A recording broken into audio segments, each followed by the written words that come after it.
শুভ সকাল সবাইকে। আচ্ছা বলো তো দেখি এটা হচ্ছে কী ফুল? দেখো কত সুন্দর আর কত বড় ফুলটা। পুরো পাতাগুলো পুরো সাদা আর ভেতরে দেখো একদম পুরো একদম হলুদ ভেতরটা। ফুলটা এত বড় আর ঠিক এই ফুলটা হচ্ছে রাত্রিবেলা করেই ফোটে, মানে দিনের বেলায় ফোটে না, এটা রাত্রিবেলায় ফোটে। দেখো কত বড় লাগছে ফুলটা। রোজ রাত্রিবেলায় মানে কয়েকদিন ধরে যাচ্ছিলাম, দেখছিলাম যে ফুলটা ফোটে নাকি। তা আজকে দেখলাম রাত্রিবেলায় গিয়ে, মানে কালকে রাত্রিবেলায় গিয়ে দেখলাম ফুলগুলো ফুটে গেছে। মানে মোট 3খানা ফুল ফুটেছে। এই একটা, এখানে একটা ফুল, তারপরে এই একটা ফুল, এটাও বেশ বড় হয়েছে ফুলটা।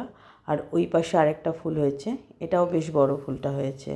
3টে ফুল হয়েছে, আরও ফুল ফুটবে আস্তে আস্তে। তা দেখি তোমরা বলতে পারো এটা কিসের ফুল?